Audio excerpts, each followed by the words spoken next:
थोड़ा अच्छी चीज से पढ़ा है कि कल जो हम लोग वो मांडव्य मुनि एंड पंचतत्व के बारे में पढ़ रहे थे, तो उसके बारे में सिंसिया थोड़ा फिलोसफिकली समझाए थे।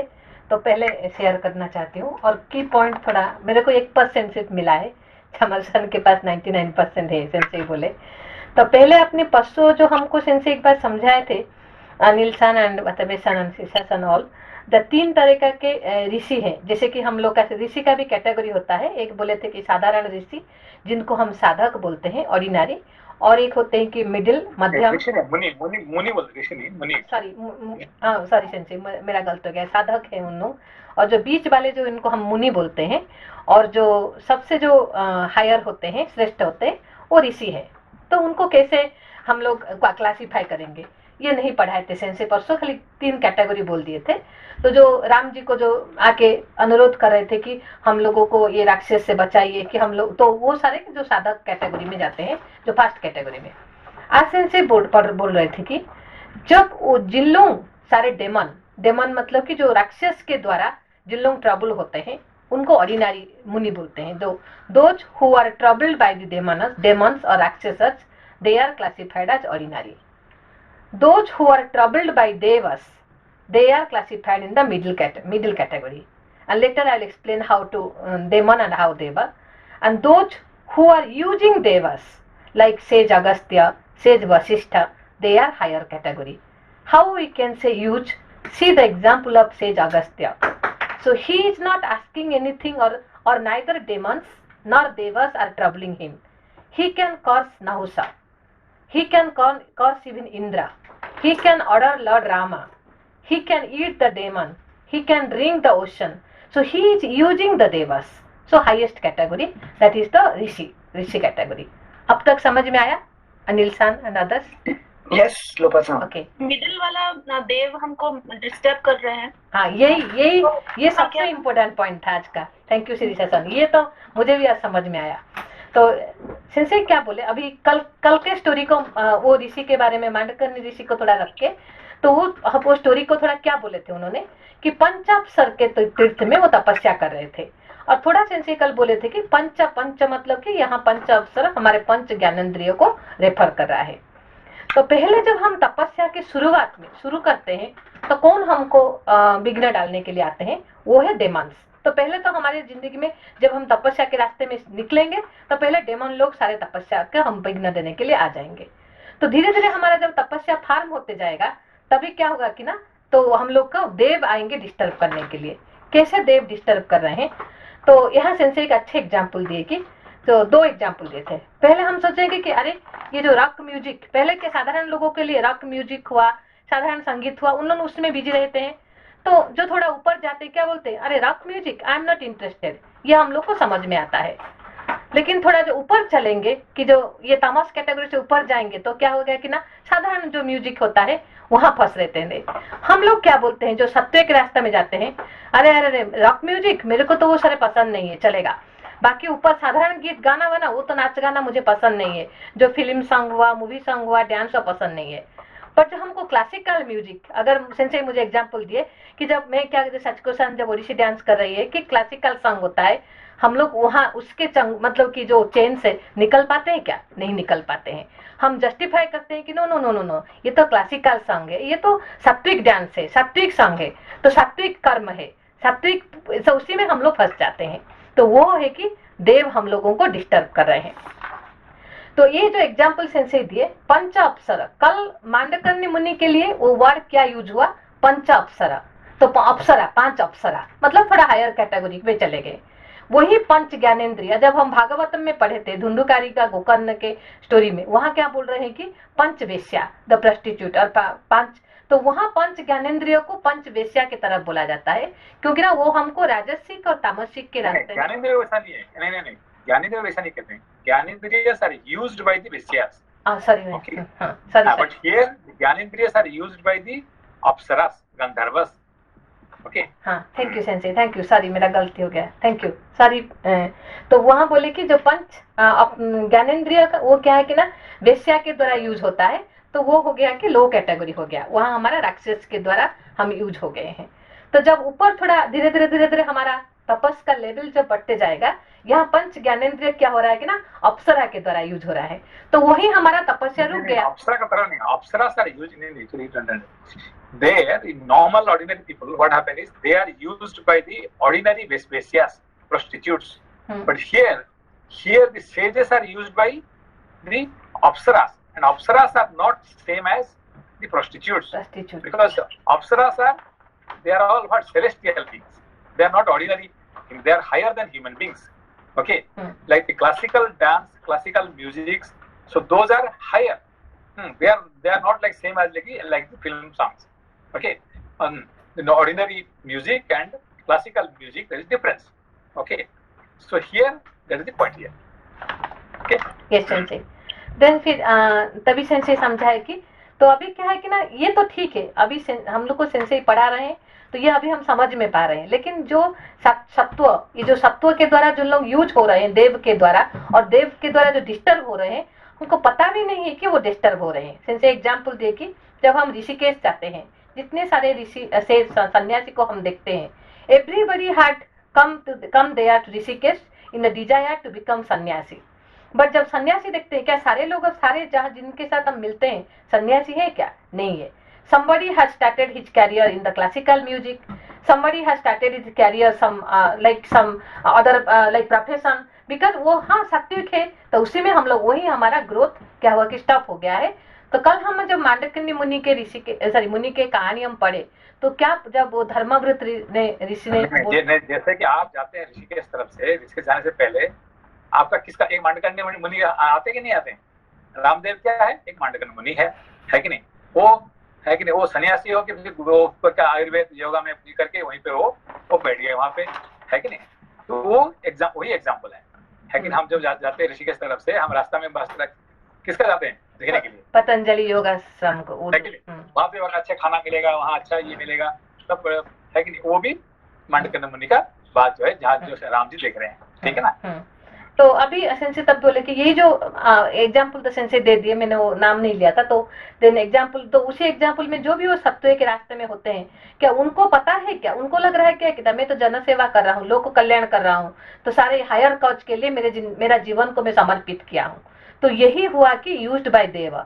तो जब हम अपना पर्पज को भूल गए हैं, मैं आया हूँ किस लिए? ना संन्यास लेने के लिए, और मैं आया हूँ ज्ञान प्राप्त करने के लिए, करके मोक्ष पाने के लिए, मैं तपस इसलिए कर रहा हूँ। लेकिन जब मैं मेरे रास्ता को भूल के, जब थोड़ा मेरा जो सात्विक प्रवृत्ति के द्वारा मैं यूज्ड हो रही हूँ, वही हुआ कि देव गुण और देवता लोग हमको डिस्टर्ब कर रहे हैं। तो यह कैसे सेंसे और एक एग्जाम्पल देके समझाया कि जैसे कि 3 चेन होता है, थोड़ा पता तो होगा सबको कि जैसे कि रॉक म्यूजिक का कैटेगरी तामसिक, जब हम लोग तामसिक स्तर में रहते हैं, वो हम लोग क्या होते हैं कि ना लोहे के चेन में बंधा रहते हैं। लोहे के चेन को काट के हम ठीक है ऊपर चले गए। तो जब हम राजसिक कर्म में बिजी रहते हैं, थोड़ा ऊपर, थोड़ा तमस से ऊपर उठते हैं, तो क्या होता है कि सिल्वर के चेन में, कि चांदी के चेन में हम बंधा रहते हैं। तो उसको भी काट के हम जा सकते हैं। बट जो सबसे ऊपर जब हम गए सत्व, जो कि हम दिखाते कि ये मैं लोक कल्याण कर रहा हूँ, मैं गंधर्व हूँ, अप्सरा हूँ, तो उन्हीं का जो दुनिया में हम लोग फंस जाते हैं कि धर्म कार्य कर रहा हूँ, तो वो सोने के चेन। तो सोने को चेन के काट के ऊपर जाना वो बहुत डिफिकल्ट है, और काफी हमारा साधना क्या होता है कि ना सोने के चेन के लेवल पे रुक जाता है। वही काम कल हम मांडक्य मुनि का पंचअप्सर तीर्थ में तपस्या से ज्ञान है। ये थोड़ा सारांश था, सॉरी, मतलब 2-3 पेज से थोड़ा मैं आधा पेज करके समझाया। तो यही था सेंसे का ज्ञान। और इसका बड़ा ज्ञान समावेशन को गया है, तो थोड़ा उसे लेके काकाबू सिंधी बन के लेके आने से बाद जाके शेयर कर सकती हूँ। बट यही टॉपिक था कल। संजय, मतलब कंक्लूजन में मांडक्य मुनि सेकंड वाले स्टेज में है। हाँ, वो सेंसे बोले। तो जैसे कि वो तपोलोक में, एक्चुअली जब आप तपोलोक में पहुंचते हैं तो देवलोक से आप ऊपर उठ जाते हैं, जिसके लिए देवताओं का आपको डिस्टर्ब करने के लिए वो आ जाते हैं, ठीक है ना? वो बट ब्रह्मलोक और सत्यलोक से नीचे है। ब्रह्मलोक आप जब पहुंच जाएंगे तो क्या होगा, फिर आप करेंगे, you start using them those, okay. जैसे ब्रह्मा जी क्या करते हैं, सारे देवताओं को चलाते हैं, ठीक है ना? हाँ sensei, thank you sensei. But यहाँ की इम्पोर्टेंट चीज इनसे और एक बोले थे कि ठीक है समझ में आया, तो जब हम बहुत सारे ऋषि मुनि होते हैं कि जो समझ जाते हैं तो वही निकल जा, मतलब कि छोड़ के चले जाते हैं, बट आगे आगे चले थे। बट हमारा क्या होता है कि ना, साधारणतः क्या होता है कि ना, हम हमारे जो एक्शन को वही जस्टिफाई करते हैं intellectually, it is important for me, I am doing this high for higher cause. तो ऐसे हम लोग को क्या होता है कि that means we are tied down by the golden chain unknowingly. अच्छा, सिंसे एक छोटा सा कंफ्यूजन वापस से आ गया है तपस्वी और ऋषि के लिए। सिंसे थोड़ा अगर ये क्लैरिफाई करते हैं, आपने पढ़ा है पहले, बट यहाँ तपस्वी जो रेफर कर रहे हैं उसके लिए कैटेगरी है, लेकिन ऋषि के लिए कोई कैटेगरी नहीं है, ऐसा समझ सकते हैं क्या? नहीं देखिए, अभी इनको यहाँ पे जो अभी हम पढ़ रहे हैं ना कि जो दंडकारण्य में राम जी 3 तरह का क्या कहते हैं मुनियों को मिलते हैं, ठीक है ना। एक जो है आके अभी नए नए आए हैं, कोशिश कर रहे हैं मगर अभी तक उठ नहीं पा रहे हैं, तो उनका जो डिजायर से भरे होते हैं, और वो क्या होता है कि वो राम जी को कहते हैं हमें आप थोड़ा हेल्प करिए, ठीक है ना। ये हो गए एक तरीका जो लोअर होते हैं, ठीक है ना, जो शुरू किए हैं अभी। साधक मतलब। तो बीच वाले जो है वो उनका जैसे एग्जाम्पल क्या है, मांडकर्णी वाले क्या है कि वो वहां से उठ गए, क्या कर रहा है, तमस से उठ गए, ऊपर उठ गए, मगर वहां क्या रजस से उठ गए और फंस गए कहाँ पे, सत्व में फंस गए, ठीक है ना। जैसे मैंने एग्जाम्पल दिया है कि बहुत सारे साधु सन्यासी वो आते हैं, है कि नहीं, मोक्ष के रास्ता में और फंस जाते हैं कुछ ना कुछ कारण से, और वहीं पे रुक जाते हैं वहां पे, ठीक है ना। हाँ। और सबसे जो ऊपर है जो अगस्त्य, जैसे विश्वामित्र, अगस्त्य, मायकनी और ये जो है वशिष्ठ, इन लोग तो बहुत ऊपर है, वो ब्रह्मर्षि का स्तर में पहुंचे हैं, ठीक है ना। अच्छा। हाँ, तो सेंसे ये हम समझ पाएंगे क्या, वशिष्ठ अगस्त्य तो पूरा स्ट्रेट फॉरवर्ड क्लीन केस समझ में आया, तो ये हम ऐसे समझेंगे क्या जैसे कि विश्वामित्र का जो, बिकॉज वो राजर्षि से ब्रह्मर्षि की तरफ जा रहे थे, तो इनिशियल तपस्या के टाइम में इंद्र ने उनको तो ये कि नहीं, क्योंकि विश्वामित्र का जिंदगी से आपको सब कुछ समझ में आता, क्योंकि ये अकेला जो है हमारे सारे पुराण में, हमारे पुराण में अकेला जो है विश्वामित्र जो है, उनका 0 से लेके, है कि नहीं, पूरा 100 तक जो पहुंचे, उनका जो जर्नी है, ये आपको बहुत अच्छे ढंग से समझा गया है। बाकी किसी का हमको पूरा पता नहीं है, पर एक का पूरा पता है, वो है विश्वामित्र। उन्होंने तीन तरीका का जो ऋषि है, 3 स्टेज को पार करके, मतलब सेकेंड स्टेज वो पार किए। वो 3 नहीं है, उन्होंने तो शुरू तो किया, एक साधारण क्षत्रिय छोटा सा राजा थे, वहीं से शुरू किए, है कि नहीं। वहां से जर्नी शुरू हुआ है साधारण मानव से, है कि नहीं। साधक कहाँ से हुआ था, साधक बाद में बने, ठीक है ना। तो पूरा बिल्कुल 0 से शुरू करके 100 तक पहुंच गए, जो कि गायत्री मंत्र तक जो दृष्टा हो गए, ठीक है ना। Thank you Sanjay sir. ये ऋषि और ब्रह्म ऋषि में क्या अंतर है सर? जो अब जैसे ब्रह्मा और इंद्र में क्या फर्क है, जैसे इंद्र तो ब्रह्मा और इंद्र में क्या फर्क है, जो इंद्र क्या है, हाँ चला जी ब्रह्मा के देवता लोगों का राजा है जी, और ब्रह्मा जी क्या है कि उनसे ऊपर है जी, ठीक है ना। जो देवताओं को जो ये कह सकते हैं तुम यहाँ करो, ये करो, वो करो, है कि नहीं, उनको जो पैदा कर सकते हैं, ये हो गए ब्रह्मा, है कि नहीं जी। तो और इंद्र से नीचे भी बहुत सारे देवता है जी है कि नहीं। इंद्र से नीचे देवता है, इंद्र भी एक देवता है और ब्रह्मा भी एक देवता है, ठीक है ना। तो ऐसे ही ऋषि है कि नहीं, हम कहते हैं ऋषि, फिर देवर्षि, ब्रह्मर्षि, इस तरह से अलग अलग कैटेगरी उनका जी कहाँ तक पहुंचे हैं। तो अच्छा, ये सबसे हाईएस्ट होता है। ठीक है sir, thank you sir. Thank you Sanjay. पृष्ठ संख्या 494, 494, श्लोक संख्या 32। उन बुद्धिमान महर्षि का सुंदर आश्रम कहाँ है?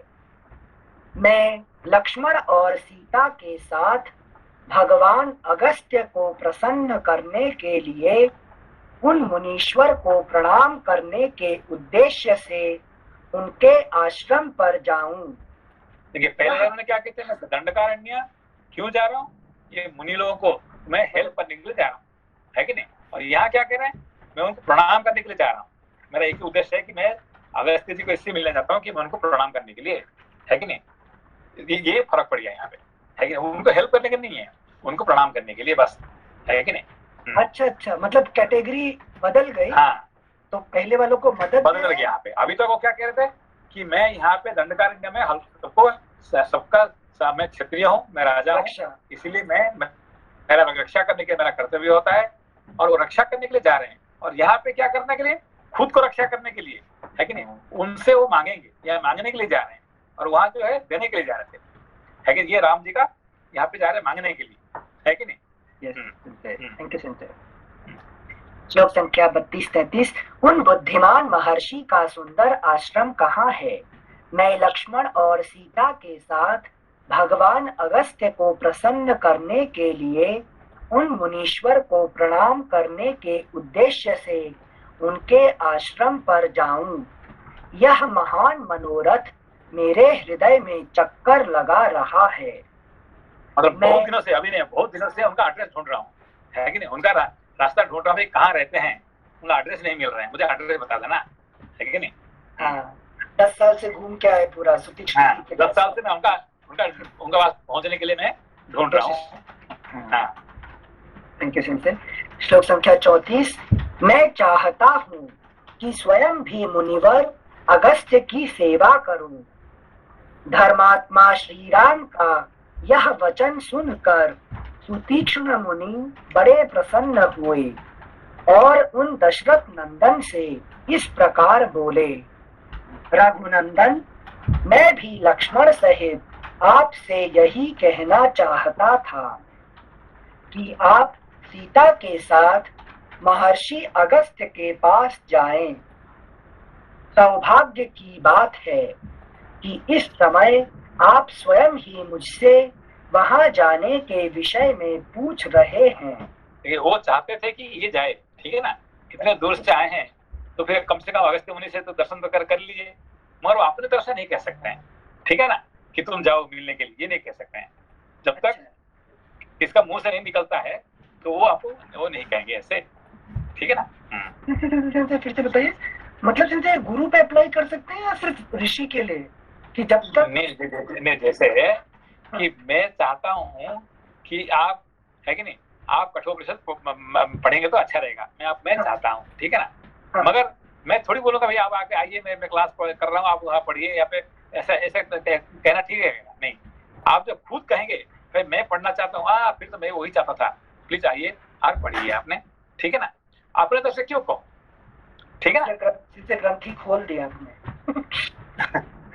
थैंक यू सिंसे, समझ गए सिंसे। Thank you सिंसे। मतलब सिंसे ज्ञान मार्ग में सामने से स्टूडेंट्स को आउटस्पोकन होकर प्रार्थना करनी ही पड़ती है। हाँ, नहीं तो इनको बताना नहीं चाहिए, ठीक है ना? हाँ, अभी देखिए हमने हीरा जी को कितने सालों से जानते हैं, अब उनको कभी कहा कि अभी आप आइए, आप हमारे क्लास में पढ़िए, उन्होंने बोला क्या? नहीं, कभी नहीं बोला है कि नहीं? और उस दिन खुद ही पूछे भाई आपने क्या पढ़ने से अच्छा रहेगा, है कि नहीं? तो मैंने कहा अभी तक आपने जो पढ़ रहे हैं तो कोई खास मुझे नहीं लग रहा है, आप पढ़ना चाहते तो कोई कम से कम गीता उपनिषद इसमें आइए पढ़िए, उसमें से आपको सब फायदा होगा, है कि नहीं? तो अपने तरफ से क्यों कहेंगे उनको, है कि नहीं? अच्छा, थैंक यू सिंसे। श्लोक संख्या 36। रघुनंदन, मैं भी लक्ष्मण सहित आपसे यही कहना चाहता था।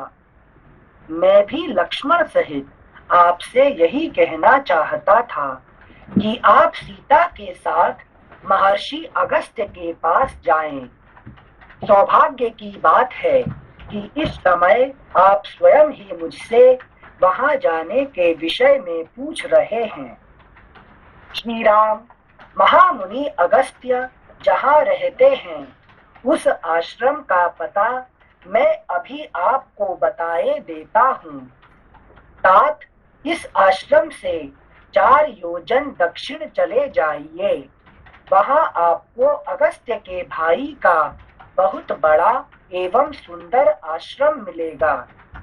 पहले आपको जाना पड़ेगा कि उनका भाई का आश्रम है कि नहीं, और उनका आश्रम अगस्त्य मुनि का आश्रम से बड़ा है कि नहीं? तो इसलिए आपको रास्ता पता चल जाएगा उससे, है कि नहीं? अच्छा। देखिए बताइए, सुतीक्ष्ण जी से तो राम जी पहले आके मिले थे ना? तो 10 साल घुमाए क्यों राम जी को? नहीं देखिए, मैंने देखिए भाई, आप पहले आए कि हीरा जी पहले हमारे पास आए? कौन आए हीरा पहले? जी, हीरा तो जी। हमने उनको, आपको तो हम रोज पढ़ाते हैं, उनको हम पढ़ाते हैं क्या? ओके ओके ओके, यस समझ वो तो गए। पहले से हमारे साथ है, लेकिन हम जान पहचान है, उनका सब कुछ है, मगर है कि नहीं? उनको कभी हमने कहा क्या? नहीं, कभी नहीं। और 10 साल घूमेंगे तो ठीक है, घूमने दो, है कि नहीं? मतलब सामने से जब सुतीक्ष्ण जी ने हृदय में देखा राम जी को इच्छा है और उन्होंने प्रश्न किया, तो अपनी तरफ से उन्हें कह दिए। हाँ, मैं भी वही चाहता था कि आप उसको कर लीजिए, ठीक है ना? Thank you Sanjay. श्री राम, महामुनि अगस्त्य जहाँ रहते हैं उस आश्रम का पता मैं अभी आपको बताए देता हूँ।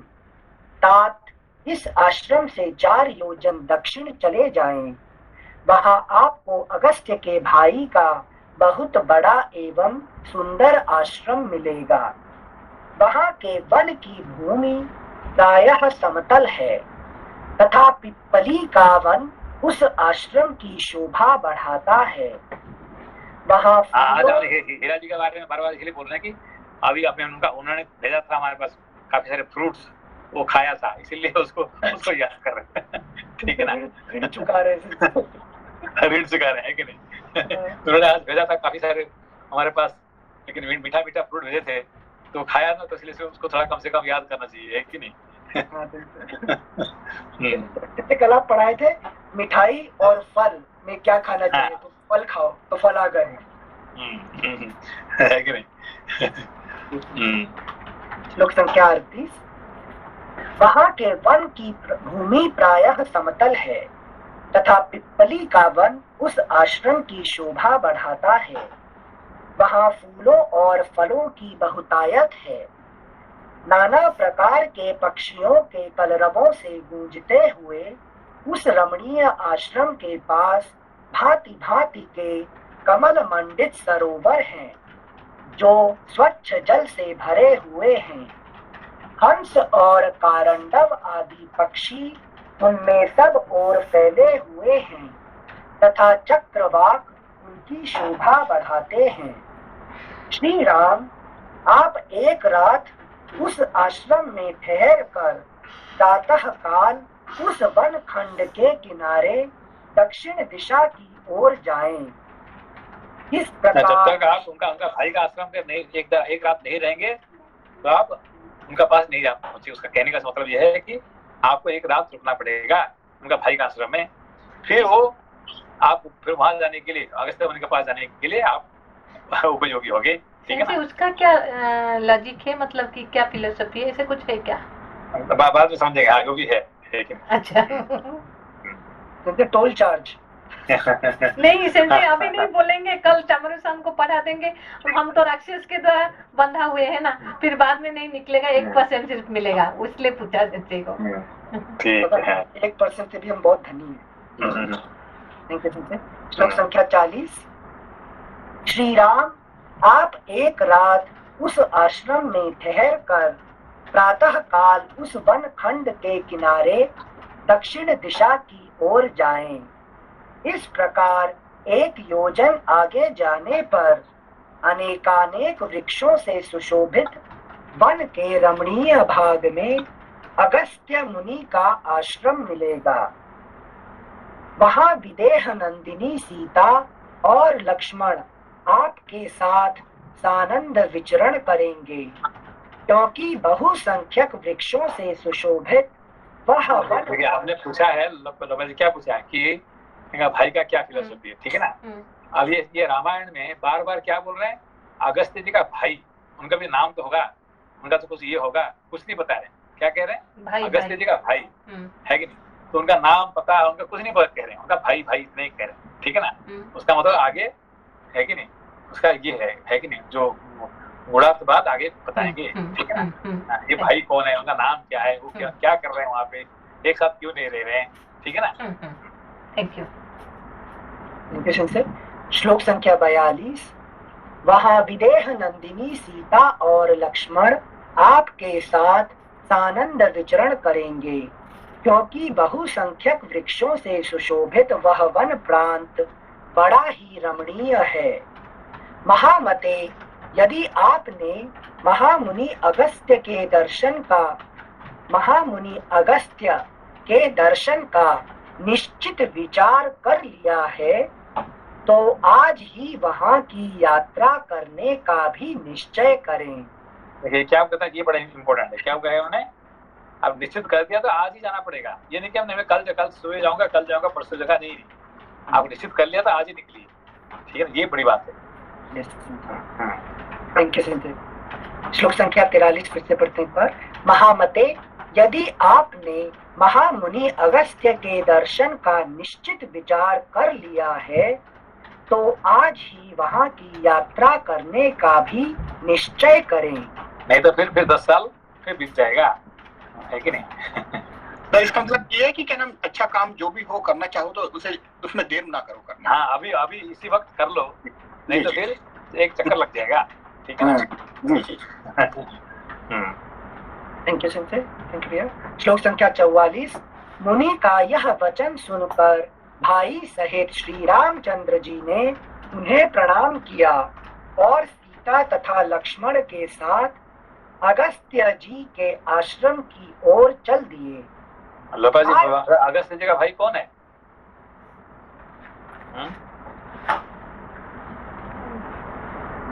लोपा जी सेंसे सोच रही हूँ सेंसे। सोच रहे हैं एक साथ पैदा हुए थे? सेंसे वशिष्ठ जी हुए थे ना? हाँ, वेरी गुड। वशिष्ठ जी उनका असली भाई है। अच्छा, मित्रा वर्ण। वेरी गुड सोनाली जी। हाँ, उनका भाई जो है वशिष्ठ जी है, ठीक है ना? तो वशिष्ठ जी उनका भाई है। अब ये फिर दूसरा भाई कौन सा आ गया है कि नहीं, ये इसीलिए थोड़ा सीक्रेट है, ठीक है ना? दूसरा भाई, असली भाई तो वशिष्ठ है कि वो तो नहीं है, वो तो उनका तो वहाँ पे बैठे हुए हैं, और यहाँ पे कौन सा भाई है कि नहीं? ठीक है। Thank you Sanjay. श्लोक संख्या 45। मार्ग में मिले हुए विचित्र विचित्र वनों, मेघमाला के समान पर्वतमालाओं, सरोवरों और सरिताओं को देखते हुए वे आगे बढ़ते गए। इस प्रकार सुतीक्ष्ण के बताए हुए मार्ग से सुखपूर्वक चलते चलते श्री रामचंद्र जी ने अत्यंत हर्ष में भरकर लक्ष्मण से यह बात कही। सुमित्रानंदन, निश्चय ही यह पुण्य कर्मों का अनुष्ठान करने वाले महात्मा अगस्त्य मुनि के भाई का आश्रम दिखाई दे रहा है, क्योंकि सुतीक्ष्ण जी ने जैसा बतलाया था उसके अनुसार इस वन के मार्ग में फूलों और फलों के भार से झुके हुए सहस्रों परिचित वृक्ष शोभा पा रहे हैं। इस वन में पकी हुई पीपलियों की यह सुगंध वायु से प्रेरित होकर सहसा इधर आई है, जिससे कटु रस का उदय हो रहा है। अगला पृष्ठ 495। जहां तहां लकड़ियों के ढेर लगे दिखाई देते हैं और वैदूर्य मणि के समान रंग वाले पुष्प कटे हुए दृष्टिगोचर होते हैं।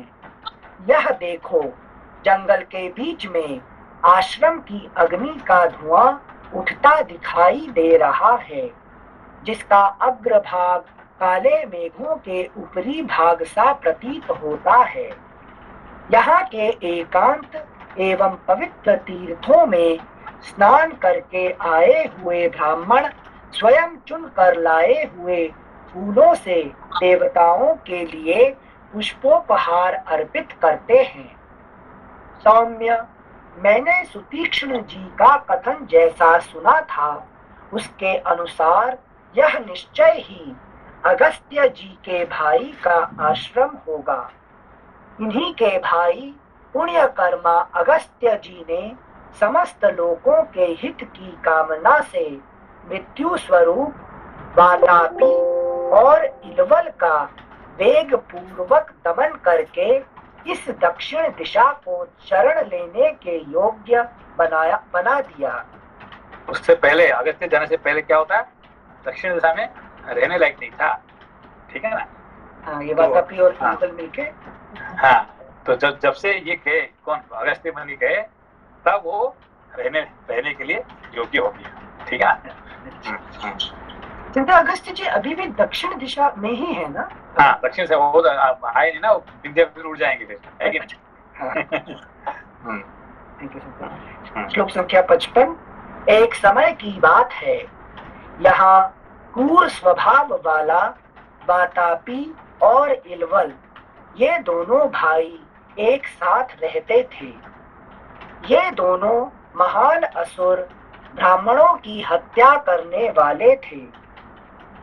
निर्दयी इल्वल ब्राह्मण का रूप धारण करके संस्कृत बोलता हुआ जाता। संस्कृत बोलता है कि नहीं? ब्राह्मण संस्कृत बोलता है कि नहीं? इनसे श्लोक में भी संस्कृत ही है, संस्कृतम वदन। अच्छा, देव भाषा बोल के ब्राह्मणों को खाने जा रहे हैं। नहीं, वो खाता किसको? सिर्फ ब्राह्मणों को खाता है और दूसरे को नहीं खाता है। क्षत्रिय को, वैश्य को, शूद्र को नहीं खाता, सिर्फ ब्राह्मणों को ही खाएगा। ठीक है ना? और ब्राह्मणों को कैसे खाएगा? संस्कृत नहीं बोलेगा तो थोड़ी वो मानेंगे ब्राह्मण लोग, ठीक है ना? समझ गए सुनते, हमारा डिस्क्वालिफिकेशन हो गया। है कि नहीं भाई? इनसे क्या बात करेंगे? संस्कृत नहीं जानता है कि नहीं? श्लोक संख्या 56। थैंक यू सुनते। निर्दयी इल्वल ब्राह्मण का रूप धारण करके संस्कृत बोलता हुआ जाता और श्राद्ध के लिए ब्राह्मणों को निमंत्रण दे आता था। फिर मेष जीव शाक का रूप धारण करने वाले अपने भाई वातापी का संस्कार करके श्राद्ध कल्पोक्त विधि से ब्राह्मणों को खिला देता था। वे ब्राह्मण जब भोजन कर लेते तब इल्वल उच्च स्वर से बोलता, वातापे निकलो। भाई की बात सुनकर वातापी भेड़े के समान में करता हुआ उन ब्राह्मणों के पेट फाड़ कर निकल आता था। मतलब ये सिर्फ श्राद्ध भोजी ब्राह्मणों के लिए ये जो श्राद्ध, ठीक है, जो इनके लिए होता है, ब्राह्मण होना चाहिए और कर्मकांड करना चाहिए, है कि नहीं? उनके लिए ही प्रॉब्लम है। अच्छा, थैंक यू। मतलब दक्षिण दिशा में भी लोग तपस्या कर सकते थे अगर वो ज्ञान मार्ग के हिसाब से कर रहे हो, अशुद्ध असावधान ना हो। ठीक है ना? क्योंकि सबसे बड़े बड़े कर्मकांड जो है दक्षिण दिशा में ही ज्यादा होते हैं। ठीक है ना? Thank you sir. श्लोक संख्या 60। इस प्रकार इच्छानुसार रूप धारण करने वाले उन मांस भक्षी असुरों ने प्रतिदिन मिलकर सहस्रों ब्राह्मणों का विनाश कर डाला। उस समय देवताओं की प्रार्थना से महर्षि अगस्त्य ने श्राद्ध में शाक रूपधारी उस महान असुर को जानबूझकर भक्षण किया। ये समझ में है? इनसे बाकियों को वो खिला रहे हैं, वातापी और इल्वल, और यहाँ पर अगस्त्य मुनि को यहाँ पे जो 61 में क्या कह रहे हैं? इनसे देवताओं ने आके प्रार्थना की है। देवताओं ने अगस्त्य को प्रार्थना की है, वो अपने आप नहीं गए। अच्छा, कि नहीं? तो देवताओं ने क्यों प्रार्थना की है? रक्षा करो सिंह हमारे, नहीं तो हमारे कर्म, क्योंकि अगर ऋषि लोग तपस्या नहीं करेंगे, कर्म कांड नहीं करेंगे तो भोजन नहीं मिलेगा। नहीं, ये ऋषियों का तकलीफ नहीं है। एक मिनट, ये ऋषियों का बात थोड़ी कर रहे हैं, तपस्वियों का। ये जो नहीं तपस्वी नहीं है, जो ब्राह्मण लोगों का बात कर रहे हैं। तो ब्राह्मण लोग के लिए, देवता लोग क्यों गए मांगने के लिए, भीख मांगने के लिए? क्योंकि यज्ञ करते हैं ब्राह्मण लोग ही, तो उससे आहुति से जो यज्ञ करते हैं ब्राह्मण लोगों ने, तब फिर देवताओं को उसका भाग मिलता है। ठीक है ना? देवताओं को, पितरों को जो भाग मिलता है, ये ब्राह्मण लोगों ने कर्म करने से। ठीक है ना? अब वो सब राक्षस खा जाते हैं तो फिर देवताओं को क्या मिलेगा, है कि नहीं? इसलिए देवता लोगों ने जाके इनसे प्रार्थना की कि हमसे बचाइए, है कि नहीं? अच्छा, मतलब फॉर देयर ओन इंटरेस्ट, ऐसा नहीं कि ब्राह्मणों के ऊपर कुछ। अच्छा, नहीं, ब्राह्मण लोग चले जाएंगे तो फिर देवताओं का काम खत्म हो जाएगा। ठीक है ना? तो मंदिर चलेगा कैसे जो ब्राह्मण नहीं रहेंगे? ठीक है ना? श्लोक संख्या 61। उस समय देवताओं की प्रार्थना से महर्षि अगस्त्य ने श्राद्ध में शाक रूपधारी उस महान असुर को जानबूझकर भक्षण किया। एक प्रश्न, अगर इसी सिचुएशन को, जैसे देवता अगस्त्य मुनि के पास जा रहे हैं, तो दूसरे ऋषि लोग अपने जीवन की स्वतंत्रता, जीवन को बचाने के लिए राम जी के पास आए, तो राम जी जब वही कर्म करने जा रहे हैं प्रोटेक्शन के लिए, तो सीता जी रोक रही हैं, जो सीता जी का प्रकरण है। हम बात ना कल बात, सीता जी और राम जी का में क्या फर्क है कि सीता जी चाहती है क्या कि I want to be in peace, ठीक है ना, है कि नहीं, मैं शांति से रहना चाहती हूँ, बस इतने उनका ये है कि नहीं। तो आपने पहले, तो आपने जब जंगल में आए है कि नहीं तपस्या करने के लिए, साथ में ये अस्त्र शस्त्र लेके आने का क्या जरूरत है कि नहीं। तो आप तो आए यहाँ पे तपस्या करने के लिए, और साथ में क्या पकड़े हुए हैं, धनुष पकड़ के लेके आए हैं। तो धनुष से कोई ऋषि मुनि ने कोई पकड़ा हुआ है क्या, है कि नहीं। हम जब गए यहाँ पे क्या पे चित्रकूट गए, तो एक आदमी ने क्या करता है वहाँ पे, एक बंदूक लगे बैठा हुआ है कि नहीं। तो हमने उसको पूछा, भाई तुमने ये बंदूक लगे क्यों पकड़ा पड़ा, अभी यहाँ पे इतने तपस्वी जगह पे, है कि नहीं, बंदूक लगे क्यों पकड़ा हुआ है। नहीं, मुझे लोग बंदूकधारी बाबा कहते हैं कि नहीं। तो मैंने कहा चलो भाई चलो हमारे साथ चलो खाना खाने के लिए जाओ, उसको लेके गया खाना खाने के लिए, ठीक है ना। तो उससे मैंने बात किया, भाई तो यहाँ पे बंदूक का जरूरत क्या कहाँ है, क्या करने यहाँ पे। ऐसे करते करते हमारे साथ उस दिन पूरा दिन भर है कि रहा, और हमको सारे घुमाया जहाँ है कि नहीं, तो है कि नहीं। बंदूकधारी बाबा, मंत्र का नाम बंदूकधारी बाबा था, ठीक है ना। यस याद है। फिर बाद में उसने बंदूक छोड़ के चला गया। सेंसे बोले कि राम की जगह में ये हनुमान को लाके कौन बैठा दिया, बंदूकधारी हनुमान। ठीक है, ओके। मतलब वहाँ पर सीता जी सिर्फ पीस में रहना चाहते थे। वो चाहते कि हमको शांति चाहिए, बस शांति से रहना चाहते हैं, ठीक है ना। हाँ सेंसे, थैंक यू सेंसे। श्लोक संख्या 61। उस समय देवताओं की प्रार्थना से महर्षि अगस्त्य ने श्राद्ध में शाक रूपधारी उस महान असुर को जानबूझकर भक्षण किया। तदनंतर श्राद्ध कर्म संपन्न हो गया। ऐसा कहकर ब्राह्मणों के हाथ में अवनेजन का जल दे इलवल ने भाई को संबोधित करके कहा, निकलो। आपका जो प्रश्न था क्या है कि सीता जी ने क्यों राम जी का क्यों करे देंगे, ये बात पूछा था।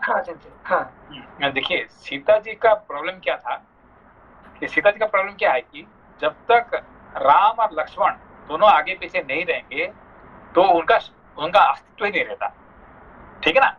सीता जी का अस्तित्व कब रहता है, उनका एग्जिस्टेंस कब रहता है, जब आगे राम रहेंगे पीछे लक्ष्मण रहेंगे, तब जाके सीता रहेगी, नहीं तो सीता जी का अस्तित्व खत्म हो जाता है, ठीक है ना।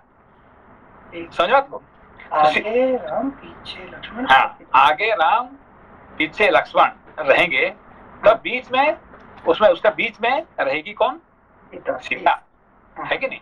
नहीं तो वैराग्य और ज्ञान नहीं रहने से शांति नहीं हो, जिंदगी में शांति नहीं रहता, ठीक है ना। तो आप देखिए जहां जहां जो राम जी गए कहाँ पे, मारिच को मारने के लिए, ठीक है ना। हाँ। तो फिर क्या हुआ, पहले राम जी गए, आगे राम जी गए। नहीं राम, जब एक ही बात है, कोई एक चला जाता है तो क्या होता है, अच्छा सीता का आजीज खत्म हो जाता है। देखिए पहले राम जी गए कहा क्या करने के लिए, ये मारिच का पीछे, तो फिर क्या हुआ, सीता जी को हड़प करना पड़ा, ठीक है ना। फिर लक्ष्मण गए दूर थोड़ा, फिर आगे कौन, शूर्पणखा आएगी, है कि शूर्पणखा कब आई, जो थोड़ी दूर लक्ष्मण चलेगी थोड़ा दूर, ठीक है ना। तो जब भी अब एक कहीं कोई जाता है तो सीता जी का वहां पे खत्म हो जाता है, इसीलिए वो नहीं चाहती कि तुम, और जब तक तुम अस्त्र नहीं पकड़ेंगे तब तक कोई राक्षस नहीं आएगा तुम्हारे पास, है कि नहीं। राक्षस कब आएगा, जब मुनि लोग याद है ना कि जो यहाँ क्या कहे कि जब भरत आया है, सारे सैनिक लोग को लेके आया वहां पे, और उसके बाद फिर जो रावण का सारे जो खर दूषण सबका जागरण हो गया वहां पे, है कि नहीं। अच्छा, यस सेंसे, मतलब अस्त्र नहीं पकड़ते तो आक्रमण नहीं होता, ये नहीं होता है, है कि जैसे अगस्त्य मुनि कोई अस्त्र पकड़ते हैं क्या? नहीं पकड़ते। तो कोई आएगा नहीं उनके पास, ठीक है ना। तो अस्त्र पकड़ने से ही सारे राक्षस लोग आते हैं, ठीक है ना। अच्छा ठीक है, ठीक है। Thank you Sanjay. श्लोक संख्या 62। तदनंतर श्राद्ध कर्म संपन्न हो गया, ऐसा कहकर ब्राह्मणों के हाथ में अवने जल का जल दे इलवल ने भाई को संबोधित करके कहा, निकलो।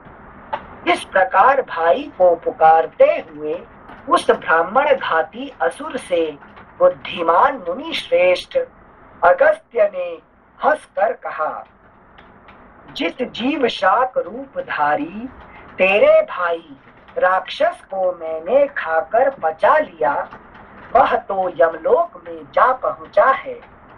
अब उसमें निकलने की शक्ति कहाँ है? भाई की मृत्यु को सूचित करने वाले मुनि के इस वचन को सुनकर उस निशाचर ने क्रोध पूर्वक उन्हें मार डालने का उद्योग आरंभ किया। उसने जो ही द्विजराज अगस्त्य पर धावा किया, त्यों ही उद्दीप्त तेज वाले उन मुनि ने अपनी अग्नि तुल्य दृष्टि से उस राक्षस को दग्ध कर डाला। इस प्रकार उसकी मृत्यु हो गई। ब्राह्मणों पर कृपा करके जिन्होंने यह दुष्कर कर्म किया था, ब्राह्मणों पर कृपा करके जिन्होंने यह दुष्कर कर्म किया था, उन्हीं महर्षि अगस्त्य के भाई का यह आश्रम है, जो सरोवर और वन से सुशोभित हो रहा है। अगला पृष्ठ 496। श्री रामचंद्र जी लक्ष्मण के साथ इस प्रकार बातचीत कर रहे थे। इतने में ही सूर्य देव अस्त हो गए और संध्या का समय हो गया। तब भाई के साथ विधि पूर्वक सायं संध्योपासना करके श्री राम ने आश्रम में प्रवेश किया और उन महर्षि के चरणों में मस्तक झुकाया। मुनि ने उनका यथावत आदर सत्कार किया। सीता और लक्ष्मण सहित श्री राम वहां फल मूल खाकर एक रात उस आश्रम में रहे। वह रात बीतने पर जब सूर्योदय हुआ, तब श्री रामचंद्र जी ने अगस्त्य के भाई से विदा मांगते हुए कहा, भगवन, मैं आपके चरणों में प्रणाम करता हूँ। यहाँ रात भर बड़े सुख से रहा हूँ। अब आपके बड़े भाई मुनिवर अगस्त्य का दर्शन करने के लिए जाऊंगा। इसके लिए आपसे आज्ञा चाहता हूँ। तब महर्षि ने कहा, बहुत अच्छा, जाइए। इस प्रकार महर्षि से आज्ञा पाकर भगवान श्री राम सुतीक्ष्ण के बताए हुए मार्ग से वन की शोभा देखते हुए आगे चले।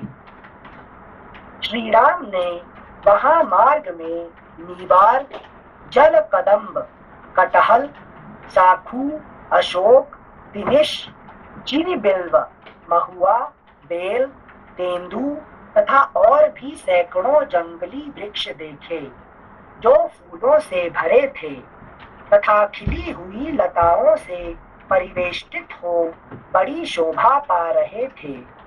उनमें से कई वृक्षों को हाथियों ने अपनी सूंडों से तोड़कर मसल डाला था और बहुत से वृक्षों पर बैठे हुए वानर उनकी शोभा बढ़ाते थे। सैकड़ों मतवाले पक्षी उनकी डालियों पर चहक रहे थे। उस समय कमल नयन श्री राम अपने पीछे पीछे आते हुए शोभावर्धक वीर लक्ष्मण से, जो उनके निकट ही थे, इस प्रकार बोले, यहाँ के वृक्षों के पत्ते जैसे सुने गए थे वैसे ही चिकने दिखाई देते हैं तथा पशु और पक्षी क्षमाशील एवं शांत हैं। इससे जान पड़ता है उन भावितात्मा शुद्ध अंतःकरण वाले महर्षि अगस्त्य का आश्रम यहाँ से अधिक दूर नहीं है।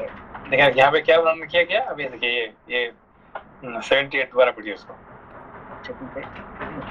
यहाँ के वृक्षों के पत्ते जैसे सुने गए थे वैसे ही चिकने दिखाई देते हैं। तो यहाँ जो पत्ते हैं, जो फूल है, जो जीव जंतु है, लेकिन ये सबका भावना एक महर्षि का, एक व्यक्ति के लिए फर्क पड़ जाता है कि नहीं? तो यही महर्षि का यहाँ पे है, यही उनका परिचय है, ठीक है ना? इनका मतलब आजू बाजू की सारी प्रकृति में परिवर्तन आ जाता है। हाँ, प्रकृति, क्योंकि ये जो पुरुष जागृत हो जाता है तो प्रकृति में परिवर्तन आ जाता है, ठीक है ना? अच्छा, यही फर्क होता है। सेंसर शंकराचार्य जब अपने गुरु को खोजने के लिए जाते रहते हैं, तो जब एक जगह पहुंचते हैं तो वह एक प्रेग्नेंट फ्रॉग और स्नेक को देखते हैं, but instead of snake eating the frog, snake is like sheltering the frog. So ऋषि का यहाँ पे जैसे इस तरह के ऋषि रहते होंगे करके तो इन्होंने वहाँ देख के फिर वहाँ के यहाँ पे हम नहीं, फिर शंकराचार्य क्या बोले, वहाँ उन्होंने एक स्तोत्रम किए ना सेंसर। नहीं, वहाँ पे उन्होंने श्रृंगेरी मठ बैठाए। जी मैं गई थी वहाँ पर। हाँ, तो कहे कि भाई ऐसे प्रभाव है इस जगह का, मतलब तो श्रृंगी ऋषि का था। ऐसे है तो यहाँ पे आश्रम बनाना चाहिए, तो वहाँ पे श्रृंगेरी मठ बनाए, ठीक है ना? ओके, क्योंकि श्रृंगी डिफरेंट वाले हैं ना, भागवतम श्रृंगेरी मठ जो हमारे जो शंकराचार्य का जो 4 मठ है, ठीक है ना? 4 दिशा में 4 मठ है, ठीक है ना? ऊपर जोशी मठ, मालूम है ना? जोशी मठ बद्रीनाथ में। हाँ, आप लेके गए थे वहाँ। हाँ, जोशी मठ हम गए, जहाँ आश्रम में गए थे ना, तो ये होगा उत्तर का जोशी मठ है, ठीक है ना? और पुरी में एक मठ है जो कि गोवर्धन मठ कहते हैं उसको, है कि नहीं? ईस्ट में पुरी, और वेस्ट में द्वारिका में है, ठीक है ना? और नीचे जो है श्रृंगेरी में है, ठीक है? श्रृंगेरी। Thank you sir. श्लोक संख्या 78। यहाँ के वृक्षों के पत्ते जैसे सुने गए थे वैसे ही चिकने दिखाई देते हैं, तथा पशु और पक्षी क्षमाशील एवं शांत हैं। इससे जान पड़ता है उन भावितात्मा शुद्ध अंतःकरण वाले महर्षि अगस्त्य का आश्रम यहाँ से अधिक दूर नहीं है। श्लोक संख्या 79 जो अपने कर्म से ही संसार में अगस्त्य के नाम से विख्यात हुए हैं। अगस्त्य फुटनोट अगम पर्वतम स्तंभयति इति अगस्त्यः। जो अग अर्थात पर्वत को स्तंभित कर दे उसे अगस्त्य कहते हैं। Footnote ends. जो अपने कर्म से ही संसार में अगस्त्य के नाम से विख्यात हुए हैं उन्हीं का यह आश्रम दिखाई देता है, जो थके मांदे पथिकों की थकावट को दूर करने वाला है। इस आश्रम के वन यज्ञ याग संबंधी अधिक धूमों से व्याप्त हैं। चीर वस्त्रों की पंक्तियां इसकी शोभा बढ़ाती हैं। यहाँ के जब जाते हैं अगस्त्य मुनि जब चलते हैं तो पहाड़ पर्वत भी उनको नमस्कार करने के लिए झुक जाते हैं, ठीक है ना? इसीलिए उसका नाम अगस्त्य कहा जाता है, ठीक है ना? मनुष्य तो करते ही करते हैं, देवता तो करते ही करते हैं, है कि नहीं? पत्ते, फूल, पत्ते, पशु पक्षी भी करते हैं और पर्वत भी करते हैं, है कि नहीं? यहाँ पे, है कि नहीं? मतलब जंगम सृष्टि तो करती है, स्थावर भी सारा यही कहते हैं, ठीक है ना? यहाँ पहले लिखा है कि क्या है, पत्ते, फूल, पशु पक्षी, है कि नहीं? ये तो है ही है, शांत हो जाते हैं, पहाड़ भी और पर्वत भी झुक जाते हैं। इनसे वो कौन सा पर्वत था जो मतलब वो बोलते हैं कि विंध्याचल आपका पास में है ना, आपका एरिया है ना? हाँ, सो फिर वो बोले कि मैं विंध्याचल को बहुत प्राउड था, तो फिर अगस्त्य बोले तुम झुको, मैं दक्षिण से जब आऊंगा तब तुम उठना, तो पर वो आया ही नहीं। वो नहीं वो कौन इतने, सा प्रिंस है? ये जो विंध्याचल इतने ऊपर उठ गया था कि साउथ का लोग नॉर्थ नहीं आ सकते, नॉर्थ का लोग साउथ नहीं जा सकते। इंडिया में क्या हो गया, साउथ इंडिया नॉर्थ इंडिया हो गया, ठीक है ना। अभी भी कुछ लोग क्या बोलते साउथ इंडिया में, we are south Indian, we are not north Indian, है कि नहीं। तो south Indian north Indian division बहुत बढ़ गया था, ठीक है ना। तो ये किसके लिए, ये विंध्य पर्वत के लिए, है कि नहीं। तो फिर यहाँ पे सारे सभी लोगों ने कहा भाई हिंदुस्तान तो एक ही है, इंडिया इज वन। अब ये साउथ इंडियन नॉर्थ इंडियन कहाँ से आ गया, तो इसको दो भाग करना है क्या, है कि नहीं। तो फिर तो इसको कहते ठीक है मैं जाके ठीक कर देता हूँ। इसीलिए वो जानबूझ के क्या करते हैं, वो उसी रास्ते में आते हैं, है कि नहीं। और क्या प्रॉब्लम उनका, अगस्त छोटे हैं ना। हाँ नाटे हैं, नाटे होने के कारण से मैं उतना चढ़ नहीं सकता उसका ऊपर, है कि नहीं। मैं ऊपर चढ़ने के लिए मेरे पास बल नहीं है कि नहीं। तुम झुक जाओ तो वो झुक जाते हैं, ठीक है ना।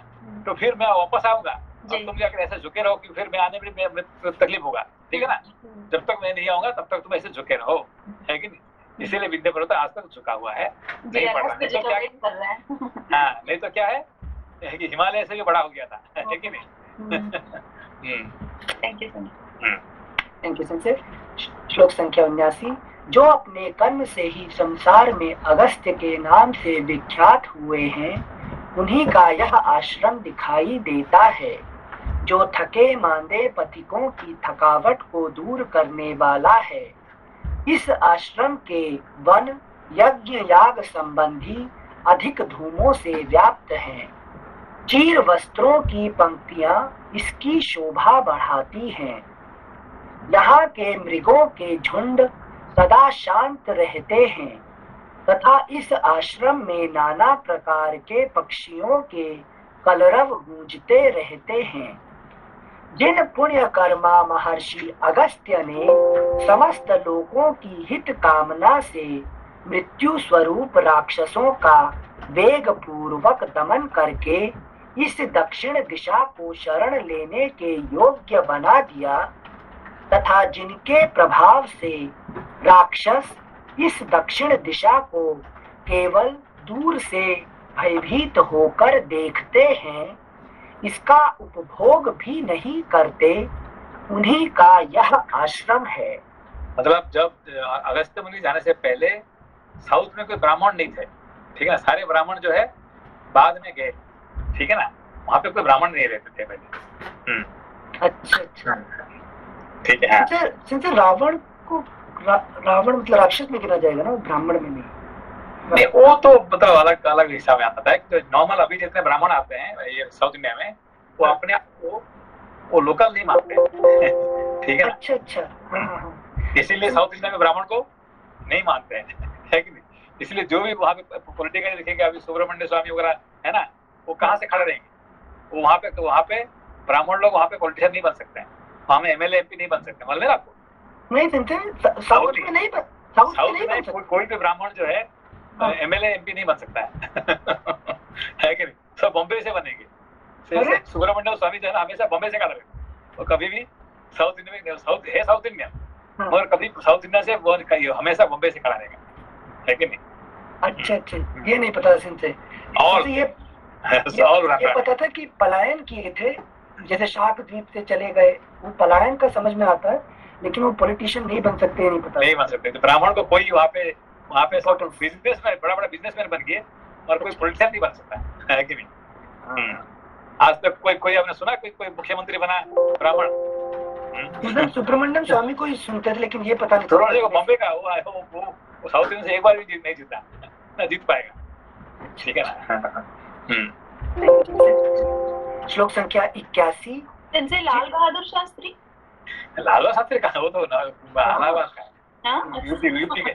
अच्छा शास्त्री जी। हाँ he also have Shastri, that's why। Yo UP से। श्लोक संख्या 81।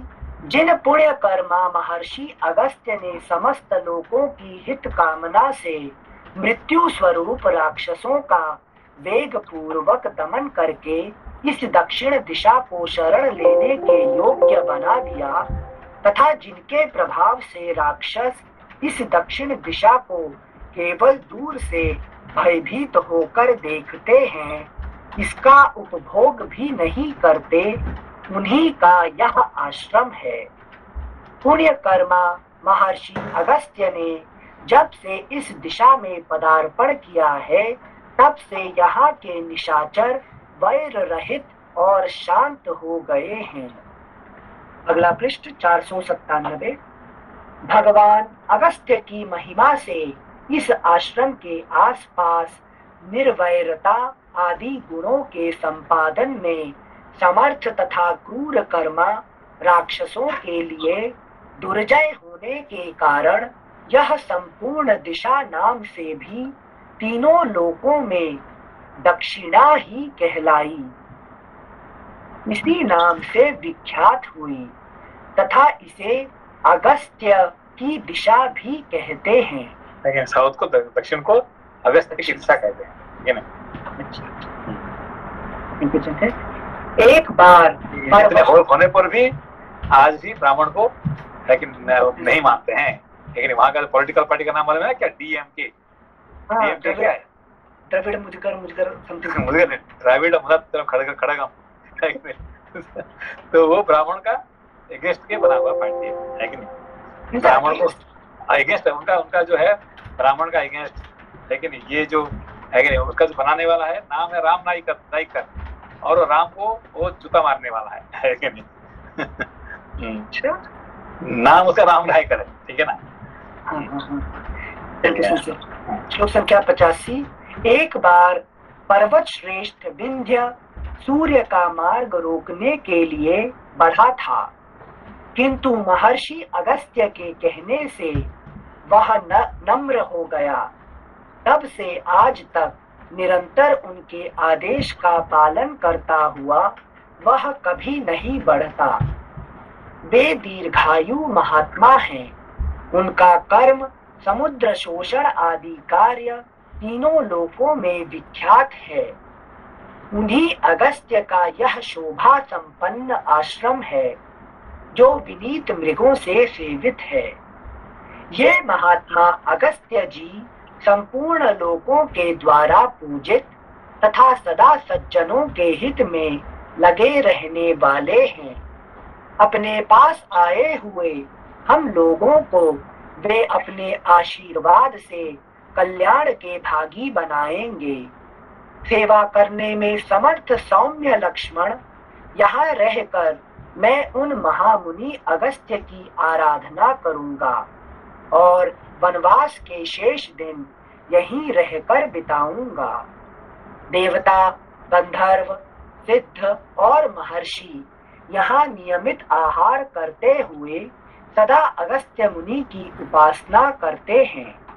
ये ऐसे प्रभावशाली मुनि हैं कि इनके आश्रम में कोई झूठ बोलने वाला, क्रूर, शठ, नृशंस अथवा पापाचारी मनुष्य जीवित नहीं रह सकता। यहाँ धर्म की आराधना करने के लिए देवता, यक्ष, नाग और पक्षी नियमित आहार करते हुए निवास करते हैं। इस आश्रम पर अपने शरीरों को त्याग कर अनेकानेक सिद्ध, महात्मा, महर्षि नूतन शरीरों के साथ सूर्य तुल्य तेजस्वी विमानों द्वारा स्वर्ग लोक को प्राप्त हुए हैं। यहाँ सत्कर्म परायण प्राणियों द्वारा आराधित हुए देवता उन्हें यक्षत्व, अमरत्व तथा नाना प्रकार के राज्य प्रदान करते हैं। सुमित्रानंदन, अब हम लोग आश्रम पर आ पहुँचे। तुम पहले प्रवेश करो और महर्षियों को सीता के साथ मेरे आगमन की सूचना दो। इस प्रकार श्री वाल्मीकि निर्मित आर्ष रामायण आदि काव्य के अरण्य कांड में 11वां सर्ग पूरा हुआ। ठीक है। इनसे 2 लाइन सुना सकती हूँ क्या अगस्त्य जी के बारे में थोड़ा सा? ठीक है। वातापि गणपतिम बाई मुक्तस्वामी दीक्षित, रागम हंसध्वनि तालम आदि। वातापि गणपतिं भजेऽहं वातापि गणपतिं भजेऽहं वातापि गणपतिं भजेऽहं वातापि गणपतिं भजेऽहं वाराणास्यां वरप्रदं श्री वाराणास्यां वरप्रदं श्री वातापि गणपतिं भजेऽहं वातापि गणपतिं भजेऽहम् पुरा कुम्भसम्भव मुनिवर प्रपूजितं त्रिकोणमध्यागतम् पुरा कुम्भसम्भव मुनिवर प्रपूजितं त्रिकोणमध्यागतम् मुरारी प्रमुखाद्युपासितम् मूलाधार क्षेत्रस्थितं वातापि गणपतिं भजेऽहं वातापि गणपतिं भजेऽहं। Thank you so much. कोसलो साउथ में जी ये अगस्त्य जी को गणपति का अवतार मानते हैं। That's true sensor. मुझे इसलिए मतलब कंफ्यूजन था कि मैं सोच रही थी कि अगस्त्य जी गणपति क्यों पूजा कर रहे हैं। नहीं कुछ लोग कहते हैं अगस्त्य जो गणपति जी का अवतार है मानते हैं कुछ लोग, ठीक है ना। इसलिए वातापि गणपति भजेऽहं, क्योंकि उनका वो भी नाटा है। जी जी जी वो भी पेट बड़ा है। जी जी जी वातापि कोई की है आकार में बड़ा है। ठीक है ना। तो I was confused why I thought Agastya ji is पूजा कर रहे हैं। नहीं, दोनों का एक रूप होता है, ठीक है ना। Okay okay thank you. Okay नमस्ते। नमस्ते नमस्ते नमस्ते।